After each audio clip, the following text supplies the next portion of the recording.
Bismillahirrahmanirrahim.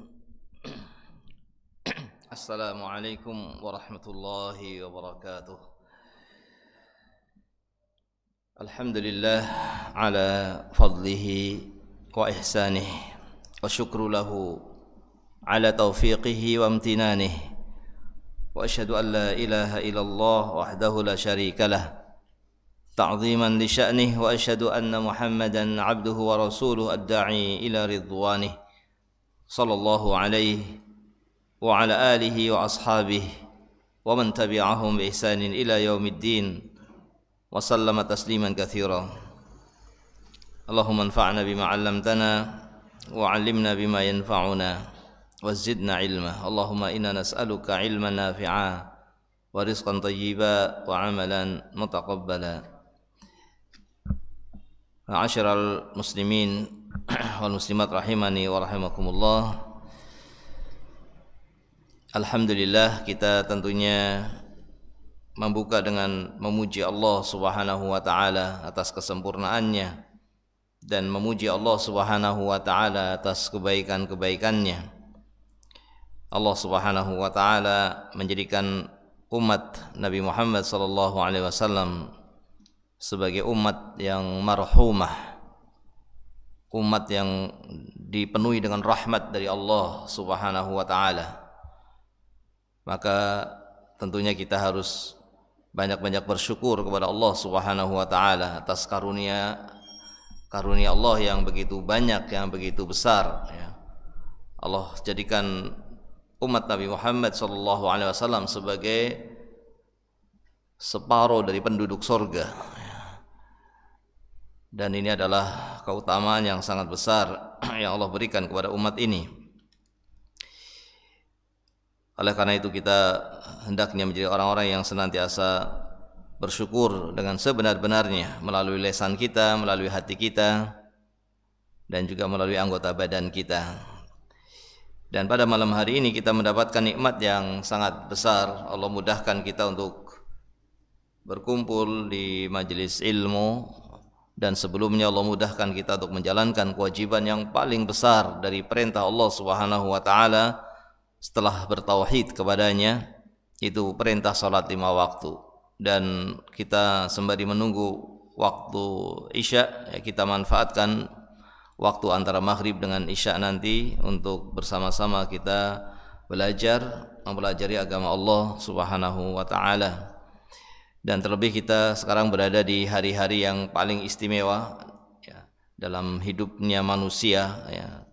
Dalam hidupnya kita tidak ada hari-hari yang lebih afdol dari hari-hari di 10 hari yang pertama di awal bulan Dzulhijjah. Kita berada di hari-hari yang paling istimewa dalam seluruh hari-hari yang kita lewati dalam kehidupan kita dalam 1 tahun ya. Dan kita diberi taufik oleh Allah Subhanahu wa taala pada hari-hari yang istimewa ini untuk berkumpul di majelis ilmu. Fa nasallallahu subhanahu wa taala an yarzuqana al-ikhlas. Kita mohon kepada Allah Subhanahu wa taala mudah-mudahan kita diberi pertolongan, diberi kemudahan untuk selalu ikhlas. Ikhlas dalam apa yang kita ucapkan, ikhlas dalam seluruh aktivitas yang kita lakukan.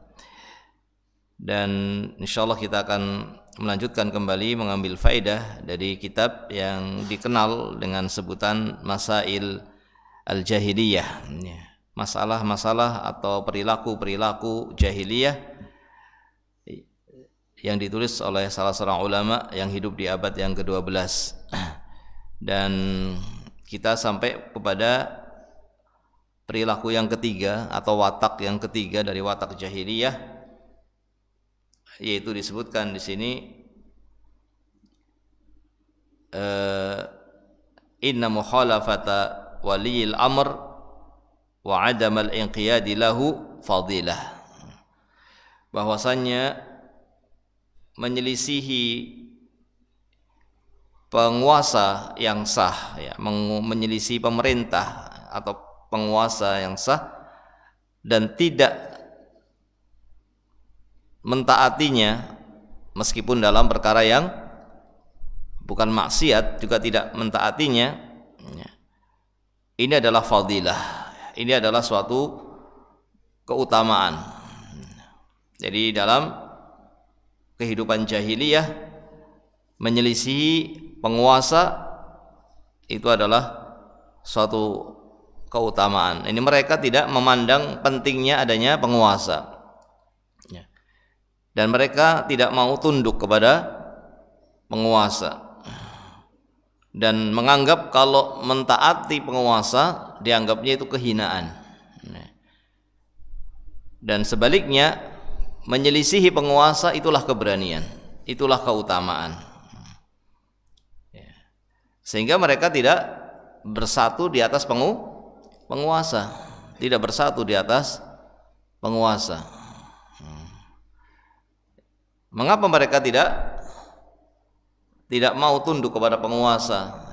Mengapa mereka tidak dipimpin oleh satu orang pemimpin di masa jahiliyah? Kira-kira mengapa? Ya, karena mereka merasa masing-masingnya adalah orang yang paling berhak untuk jadi pemimpin. Sebagaimana yang dikisahkan oleh Allah Subhanahu wa taala tentang kaumnya Nabi Musa, ya. Jadi kaum Bani Israel yang diutus kepada mereka Nabi Musa, kemudian nabi-nabi setelahnya. Nah, dalam surat Al-Baqarah, ya, alam tara ilal mala'i min bani Israil id qalu linabiyyin lahum ib'ats lana malikan nuqatil fi sabilillah qala hal 'asaytum in kutiba 'alaikumul qitalu alla tuqatilu qalu wa ma lana alla nuqatila fi sabilillah wa qad ukhrijna min diyarina wa abna'ina. Ini mereka meminta untuk ditetapkan atau diutus kepada mereka seorang pemimpin yang nanti mereka akan berjihad melawan musuhnya. Namun kenyataannya setelah ditetapkan pemimpin bagi mereka, mereka mengatakan kepada nabi mereka, wa qala lahum nabiyuhum innallaha qad ba'atsa lakum taluta malika. Nabi yang diutus pada mereka mengatakan bahwa Allah telah memilih Talut sebagai pemimpin kalian. Apa jawaban mereka? Qalu wa ma lana. Mereka mengatakan innallaha qad ba'atsa lakum taluta malika qalu anna yakunu lahul mulku alaina wa nahnu ahqqu bil mulki minhu wa lam yu'ta sa'atan minal mal. Bagaimana mungkin diutus kepada kami pemimpin yang seperti itu? Kami lebih berhak daripada dia. Dia orang yang miskin, dia orang yang tidak punya harta. Bagaimana kemudian dijadikan pemimpin buat kami? Ini sudah meminta, setelah diutus kepada mereka pemimpin, mereka tidak mau mentaatinya. Ya, barangkali kurang lebih seperti itu juga yang terjadi di masa jahiliyah sebelum diutusnya Nabi Muhammad sallallahu alaihi wasallam. Kenapa tidak ada yang memimpin mereka? Kenapa mereka berkelompok-kelompok dan tidak ada yang menyatukan mereka di atas satu kepemimpinan? Karena masing-masingnya menganggap paling berhak. Ketika ditetapkan pemimpin, yang lainnya mengatakan kenapa dia? Saya lebih kuat, saya lebih kaya, saya lebih ini dan sebagainya. Ini keadaan jahiliyah, ya. Sehingga dengan kesombongannya mereka tidak mau dipimpin. Dengan kesombongannya mereka tidak mau dipimpin dan merasa dirinya lebih hebat daripada pemimpinnya. Ini watak jahiliyah. Yaitu apa? Menyelisih pemimpin, tidak mau taat kepada pemimpin, was-sam'a wa ta'ah lahu dhullun wa mahana. Dan dalam pandangan mereka orang jahiliyah, mendengar dan taat kepada pemimpin ini kehinaan. Ini adalah suatu kehinaan. Fa khalafahum Rasulullah sallallahu alaihi wasallam. Maka diutuslah Rasulullah sallallahu alaihi wasallam dan Rasulullah menyelisihi watak tersebut. Rasulullah SAW menyelisihi kebiasaan jahiliyah. Rasulullah SAW datang dengan ajaran yang menyelisihi perilaku tersebut. Perilaku tidak mau mendengar dan taat kepada pemimpin. Karena menganggapnya apa? Taat kepada pemimpin adalah kehinaan. Merasa dirinya lebih berhak menjadi pemimpin. Bagaimana kami disuruh untuk taat kepada pemimpin yang seperti ini misalnya. Ini watak jahiliyah. Maka datanglah agama Islam yang dibawa oleh Rasulullah SAW kepada umat ini menyelisih perilaku tersebut.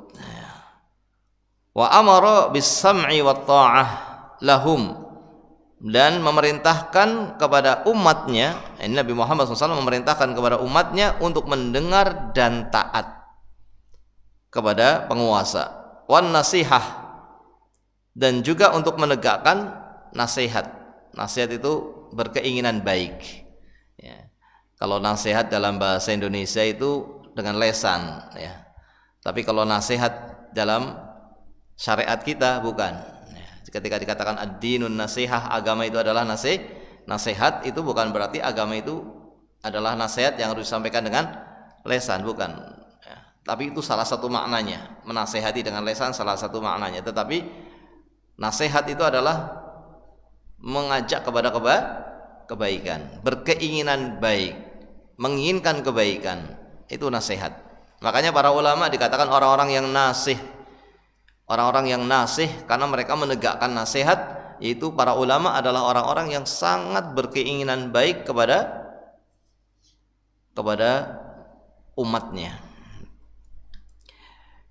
Maka datanglah Islam menyelisihi ajaran jahiliyah. Diutuslah Rasulullah SAW yang justru memerintahkan untuk mendengar dan taat kepada penguasa, dan menegakkan nasihat.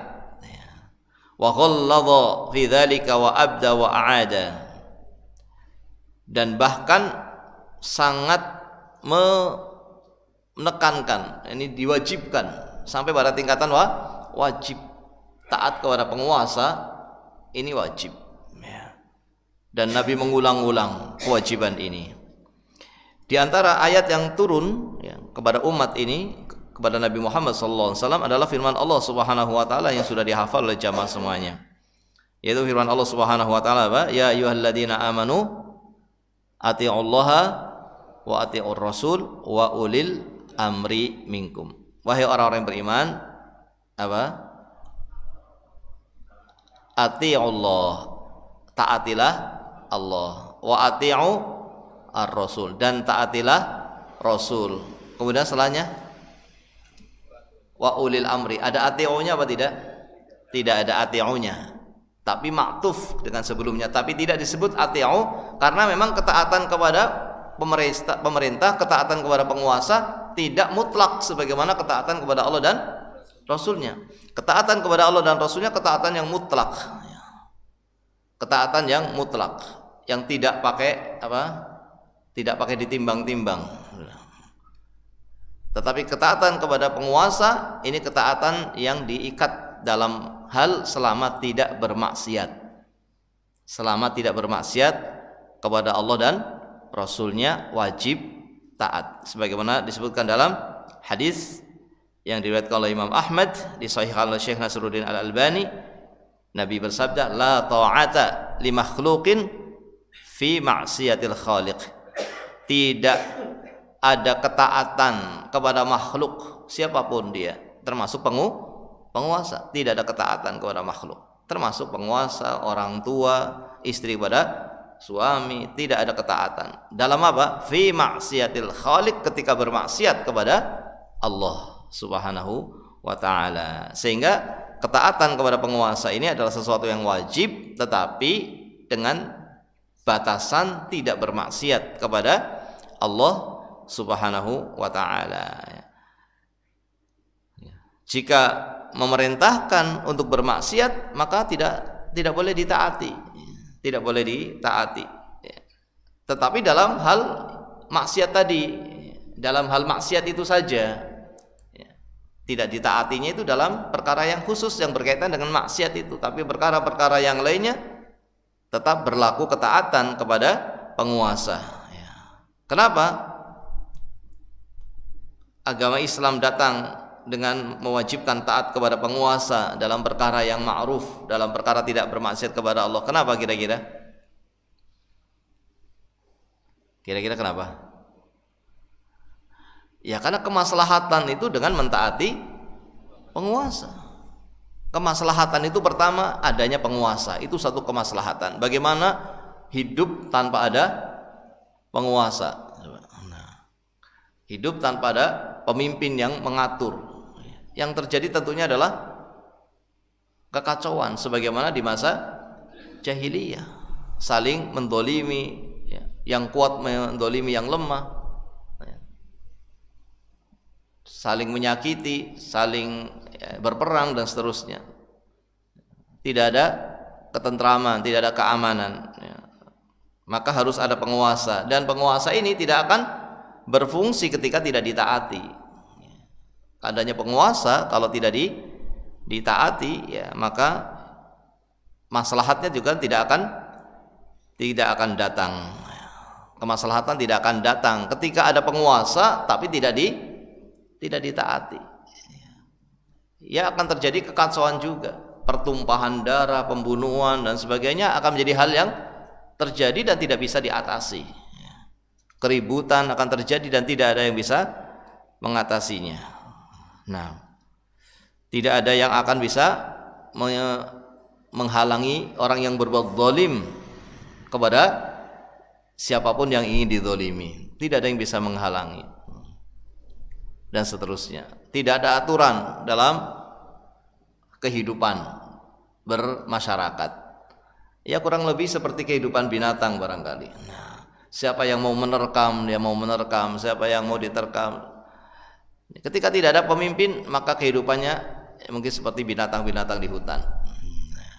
Ketika ada pemimpin, kemudian tidak ditaati, juga tidak berfungsi, kemaslahatan tidak muncul, tidak ada. Maka agama kita mementingkan adanya penguasa, adanya pemimpin, dan setelah itu mewajibkan taat kepada apa? Kepada pemimpin selama tidak bermaksiat kepada Allah Subhanahu wa taala. Ya. Bagaimana jika pemimpinnya fasik? Pemimpin kok berbuat dosa, banyak melakukan maksiat. Punya pemimpin kok banyak melakukan maksiat. Apakah masih tetap ditaati? Ya? Atau menjadi sebab tidak ditaati? Tetap ditaati. Pemimpin meskipun fasik itu wajib tetap ditaati. Sebagaimana dalam sabda Nabi SAW, isma'u wa ati'u illa an taraw kufran bawahan indakum alaihi minallahi burhan. Wajib bagi kalian untuk mendengar dan taat, kecuali kalau dia itu sudah bukan lagi muslim, kalau dia keluar dari Islam dengan perbuatan yang jelas-jelas kufur yang nyata, bukan kufur yang diperselisihkan, jelas-jelas kufur yang nyata. Ya. Jelas-jelas dia mengatakan pindah agama misalnya. Maka jika sudah benar-benar dia kafir, ya tidak ada mendengar, tidak ada taat. Tapi kalau dia adalah muslim cuma dia berbuat dosa, maka tetap mendengar dan taat kepadanya selama dalam perkara yang tidak bermaksiat, ya. Dalam riwayat yang lainnya dikatakan, ati wa in akhadha malak wa daraba dhahrak. Taatilah penguasa. Ini jawaban Nabi SAW ketika ada yang bertanya bagaimana jika mendapati penguasa tapi berbuat zalim, berbuat kefasikan. Nabi SAW mengatakan, ati wa in akhadha malak wa daraba dhahrak.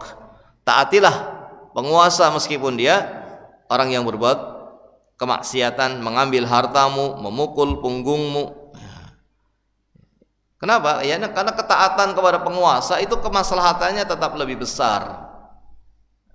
Seandainya pun penguasa itu banyak berbuat maksiat, maka dosanya kembali kepada penguasa itu sendiri. Dosanya kembali kepada penguasa itu sendiri. Tetapi ketika kita menentang, tidak mau taat, maka akibatnya bukan hanya kepada penguasa, akibatnya kepada seluruh masyarakat. Sehingga di sini kita harus mempertimbangkan kemaslahatan dan kemadharatan, dan kemaslahatan itu ada pada taat kepada penguasa meskipun penguasanya berbuat maksiat. Sabar dengan penguasa selama dia muslim, meskipun berbuat maksiat, sabar, itu kemaslahatannya lebih besar daripada menentangnya, daripada menyelisihinya. Sampai-sampai para ulama ditanya, kira-kira penguasa yang bisa memimpin kuat, dia bisa memimpin tapi banyak maksiat, dengan penguasa yang lemah, nggak bisa mimpin tapi dia orangnya soleh, rajin ibadah, kira-kira milih yang mana?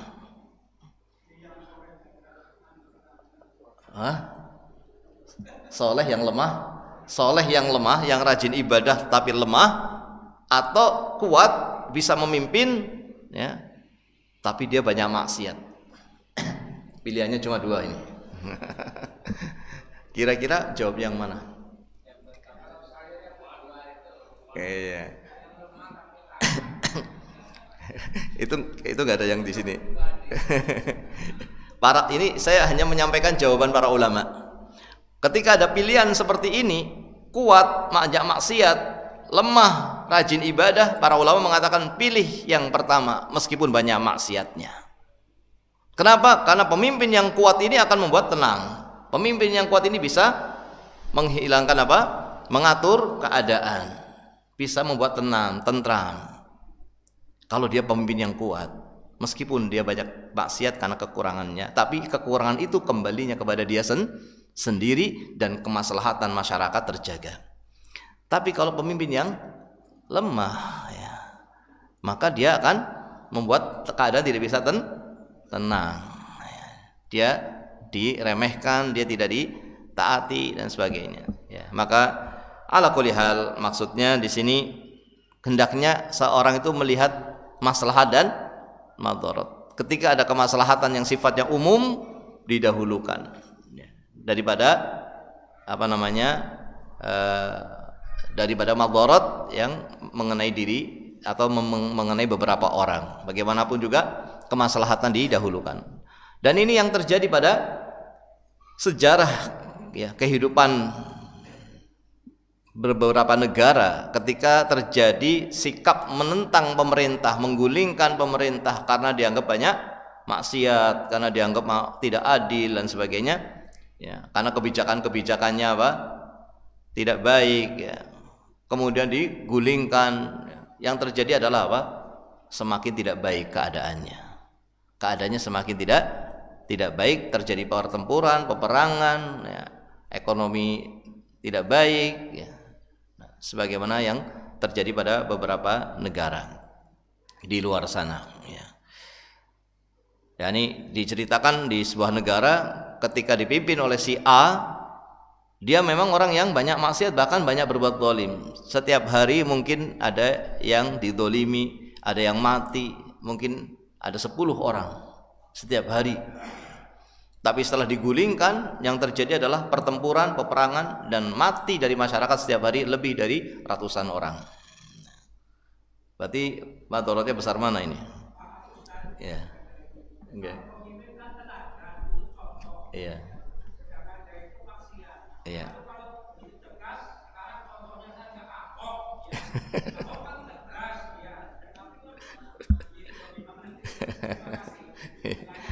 Iya, iya. Ya alhamdulillah sudah nggak mimpin. Maksudnya adalah bukan ke sana. Maksudnya kita para ulama ya, ketika ada pemimpin ya, tapi dia bisa memimpin, bisa mengatur ya, membuat tenang, membuat tentram ya. Tidak terjadi keributan di masyarakat.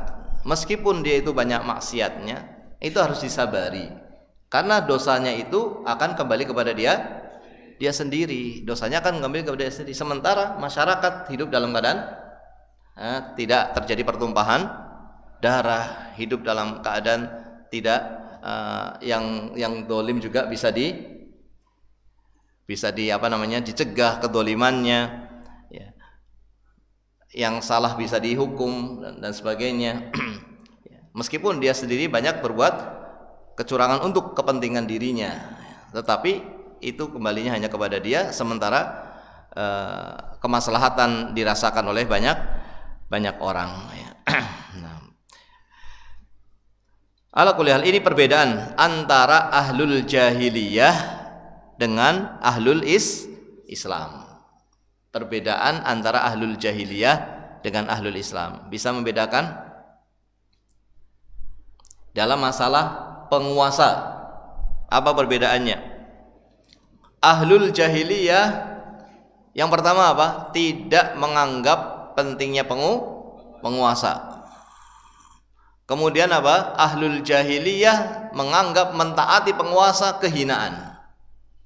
Mentaati dan mendengar kepada pemimpin dianggap sebagai kehinaan, bukan sebagai kebaikan, bukan sebagai keutamaan. Sementara ahlul Islam dengan datangnya Nabi Muhammad SAW, maka Islam memandang kewajiban adanya penguasa. Kemudian wajibnya mentaati penguasa, mendengar dan mentaati selama tidak bermaksiat kepada Allah Subhanahu wa taala. Meskipun barangkali penguasanya adalah penguasa yang fasik, selama dia belum keluar dari Islam. Karena orang dalam agama kita itu ada sebutan fasik, ada sebutan kafir. Fasik itu bukan kafir, meskipun menurut orang-orang yang berlebih-lebihan dalam beragama, yang bermudah-mudahan mengkafirkan, fasik itu dikatakan apa? Dikatakan kafir. Maka kalau ada penguasa fasik, maka dikafirkan. Nah, ketika sudah dikafirkan, akhirnya dianggap boleh memberontak. Kesalahan dalam menghukumi seseorang, kapan dikatakan fasik, kapan dikatakan kafir. Ini sebagian ada yang terjatuh kepada manhaj atau pemahaman yang salah, yaitu mengkafirkan pelaku dosa besar, sehingga ketika ada penguasa kok fasik, maka dia akan mengkafirkannya dan menghalalkan darahnya. Adapun dalam ahlus sunnah wal jamaah, orang fasik itu bukan kafir, pelaku dosa besar itu bukan kafir. Kalau ada penguasa kok fasik, maka penguasa itu masih muslim dan wajib ditaati, didengar dan ditaati selama tidak bermaksiat kepada Allah Subhanahu wa taala. Dan jangan kemudian ditentang, jangan kemudian ingin digulingkan, karena nanti yang terjadi adalah kemadharatan yang lebih besar.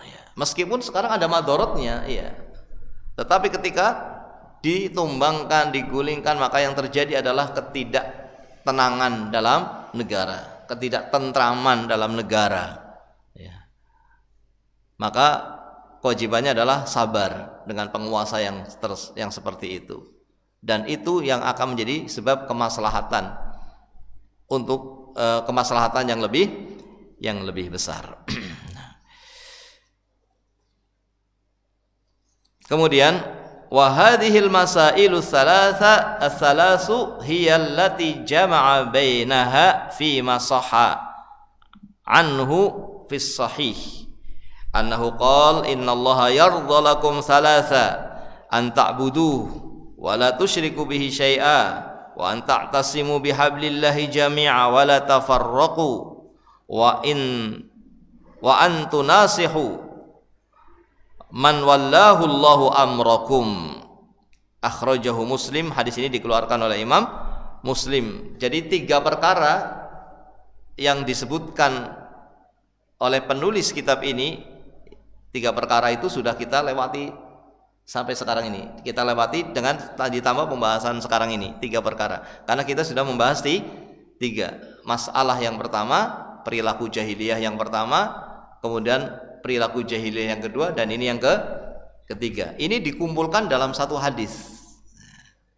Dikumpulkan dalam satu hadis, dan inilah yang disebutkan pertama kali oleh penulis. 3 ini disebutkan karena dikumpulkan dalam satu hadis yang menunjukkan pentingnya 3 perkara ini. Yaitu apa? 3 perkara ini masih ingat? Yang pertama apa? Bahwa orang-orang jahiliyah beribadah kepada orang-orang soleh, beribadah kepada selain Allah, berbuat syirik. Maka ini sifat jahiliyah.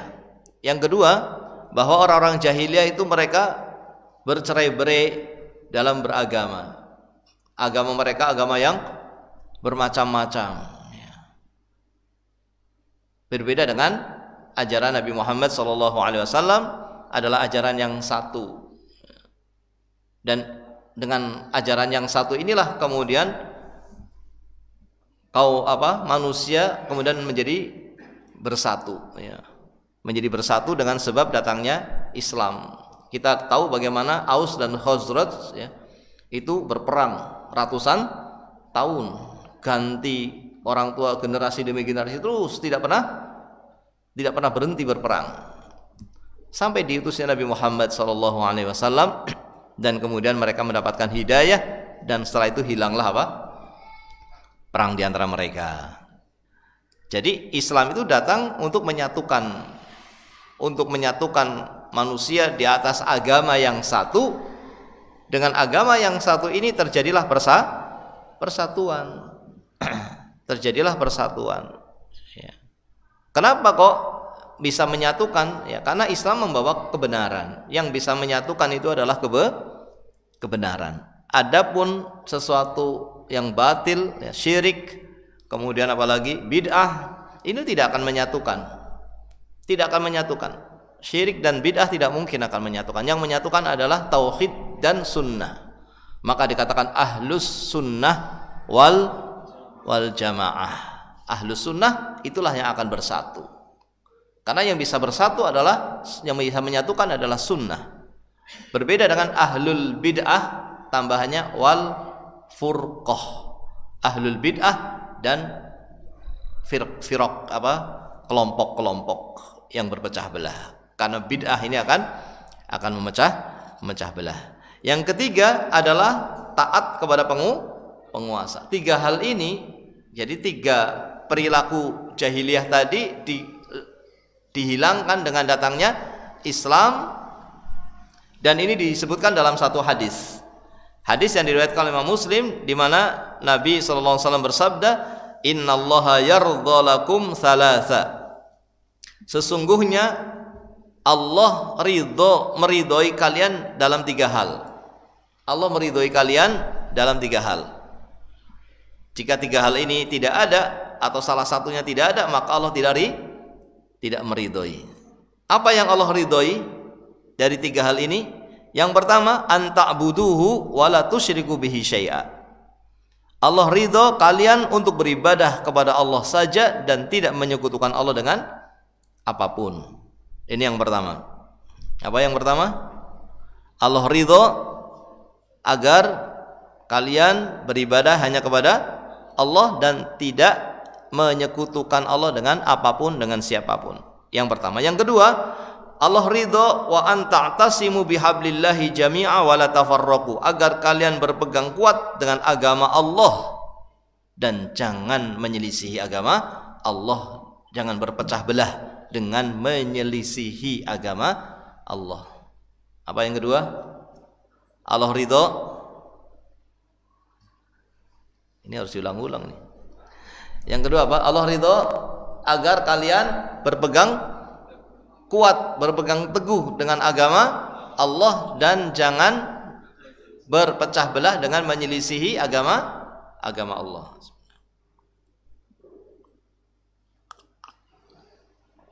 Yang ketiga, wa antunasihu man wallahu Allahu amrakum, dan agar kalian menegakkan nasihat, termasuk kepada penguasa. Nabi bersabda, ad-dinun nasihah. Tidaklah agama ini kecuali nasihat. Tidaklah agama ini kecuali nasihat. Para sahabat bertanya, untuk siapa ya Rasulullah? Untuk, kemudian Nabi menjawab, lillah, wali rasulih, wali kitabih, wali a'immatil muslimin wa amatihim. Agama ini tidak lain adalah nasihat. Untuk siapa? Yang pertama untuk Allah. Apakah Allah butuh nasihat? Allah tidak butuh nasihat, tapi maksudnya tegakkan nasihat ini bukan menasihati Allah, dan manfaatnya bukan kepada Allah, tapi menegakkan nasihat untuk Allah, manfaatnya untuk manusia. Maksudnya apa? Maksudnya beribadahlah kepada Allah dan jangan menyekutukan Allah. Itu nasihat untuk Allah. Yang kedua, nasihat untuk Rasulnya, dan nasihat Rasul untuk Rasulnya kembalinya kepada siapa? Kepada manusia juga, yaitu dengan apa? Mentaati Rasul. Ini nasihat untuk Rasul. Kemudian untuk kitab, kembalinya kepada siapa? Untuk manusia. Meskipun nasihatnya untuk kitab, tapi kembalinya kepada manusia, karena yang dimaksud nasihat di sini bukan menasihati, tetapi menegakkan nasihat, yaitu menginginkan kebaikan, berkehendak baik, menginginkan kebaikan, ya, menegakkan kebaikan untuk kitab Allah. Artinya apa? Artinya ya mempelajarinya, membacanya, mempelajari kandungannya dan mengamalkannya. Kemudian nasihat untuk siapa? Untuk penguasa. Ini nasihat untuk penguasa, kembalinya kepada siapa? Kepada dua-duanya, kepada penguasanya dan kepada masyarakatnya. Termasuk dari menegakkan nasihat kepada penguasa, di samping nasihat dengan lesan, itu juga bagian dari nasihat, tapi ada caranya. Man arada an yansahu di sultan fala yubdihi alaniyah. Barang siapa yang ingin menasihati penguasa, maka jangan di depan umum, jangan di atas mimbar. Kalau ingin menasihati penguasa, menegakkan nasihat yang sebenarnya, menegakkan nasihat yang sebenarnya kepada penguasa, bukan di depan mimbar. Kalau di depan mimbar namanya bukan nasihat, namanya telah menyelakukan ghish, penipu.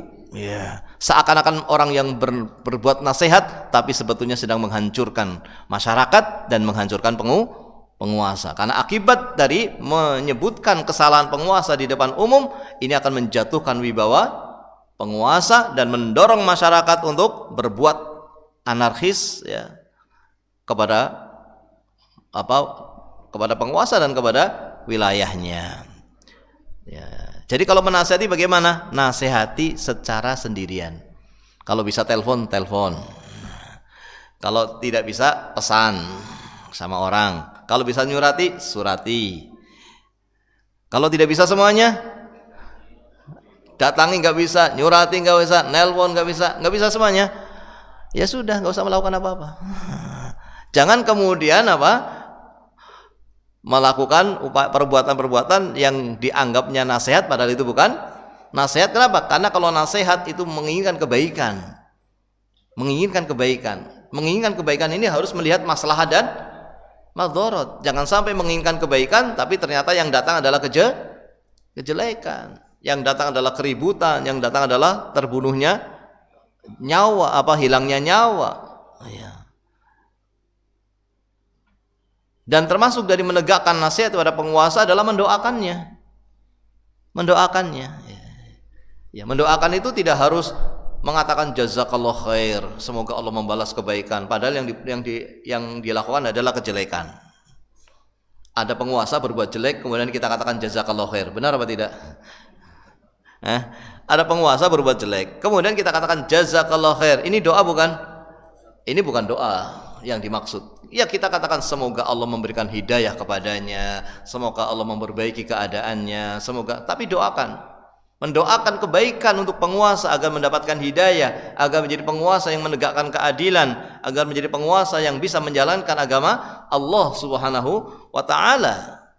Ini doa untuk penguasa dan ini bagian dari nasihat gitu. Dan nasihat itu juga untuk seluruh manusia. Nasihat untuk seluruh manusia, manfaatnya untuk siapa?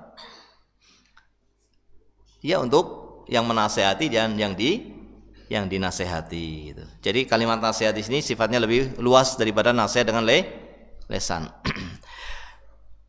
Ini 3 hal yang diridhoi oleh Allah. Masih ada yang bisa ngulangi?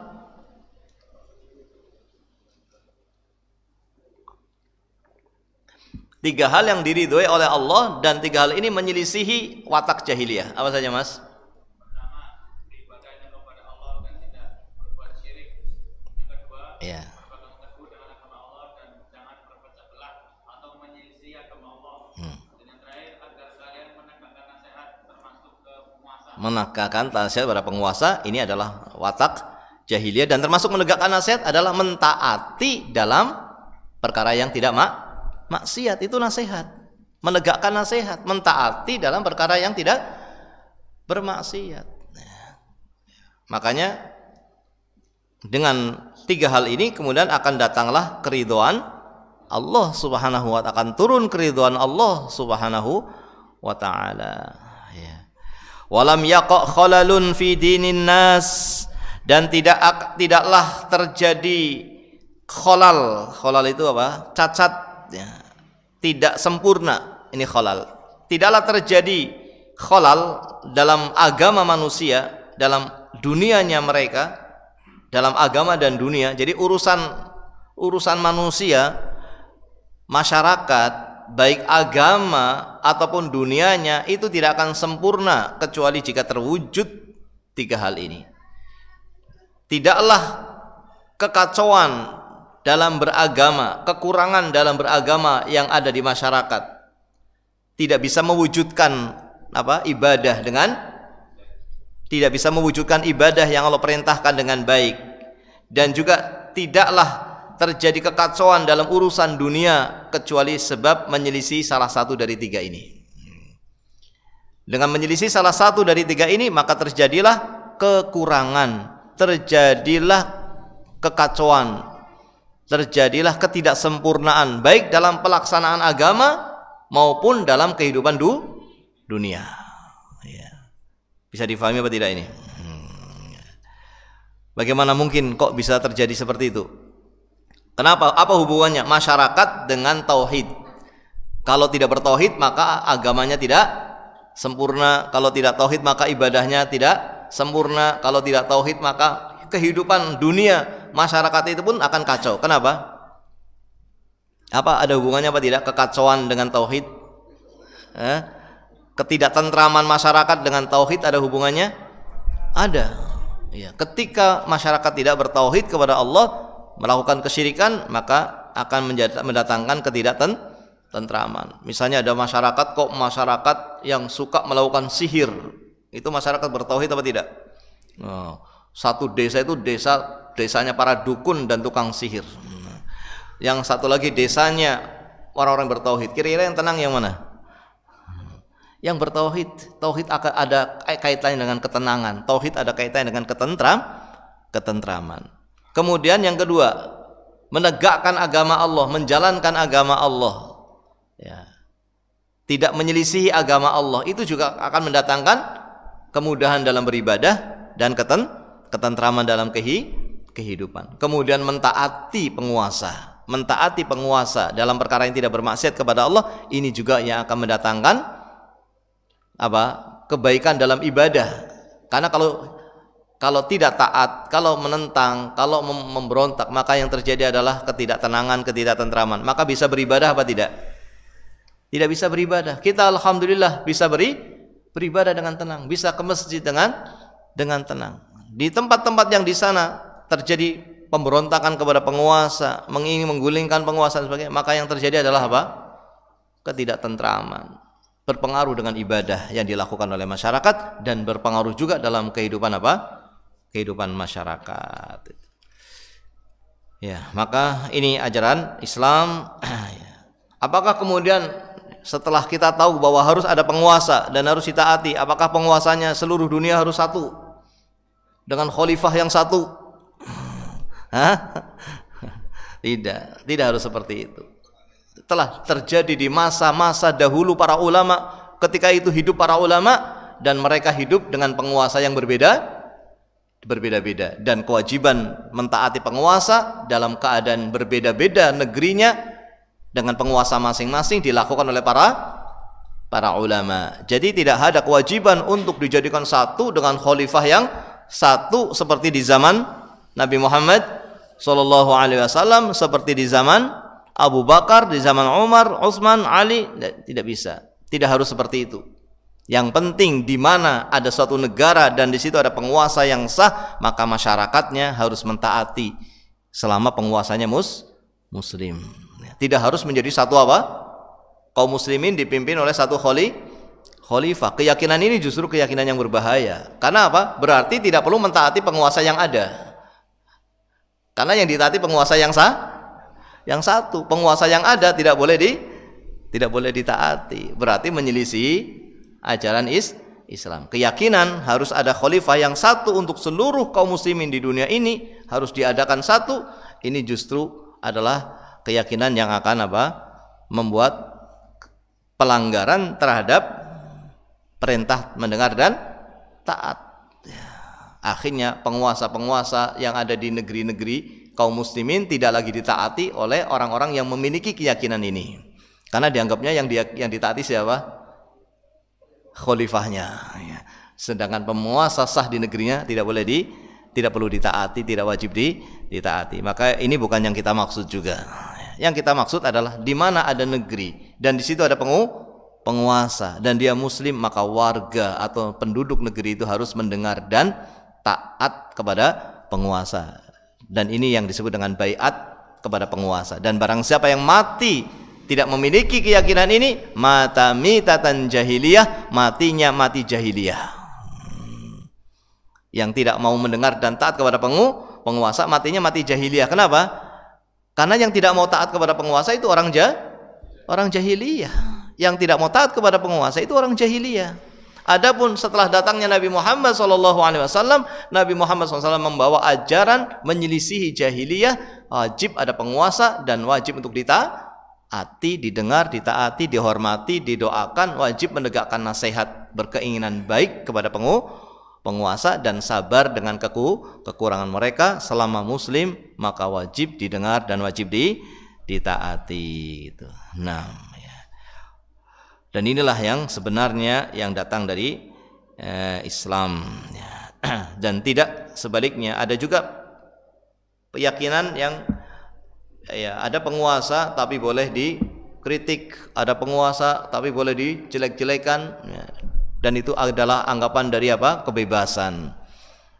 kebebasan yang akan membuat ketentraman. Tidak.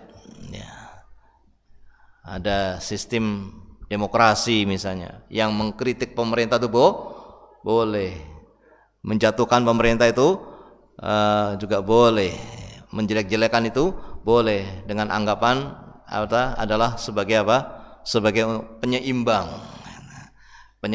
supaya keadaannya seimbang. Ini keyakinan yang salah. Yang benar adalah tidak boleh dijatuhkan penguasa itu di depan umum, tidak boleh menjelek-jelekan penguasa di depan umum. Dan ini bagian dari agama Islam. Yang melakukannya adalah orang yang telah beribadah kepada Allah, beribadah kepada Allah dengan mendengar dan taat kepada penguasa, dengan menegakkan nasihat kepada penguasa, dengan berkeinginan baik kepada penguasa, dengan sabar terhadap kekurangannya, dengan mendoakan kebaikan untuk mereka, dan tidak menjelek-jelekan di depan umum.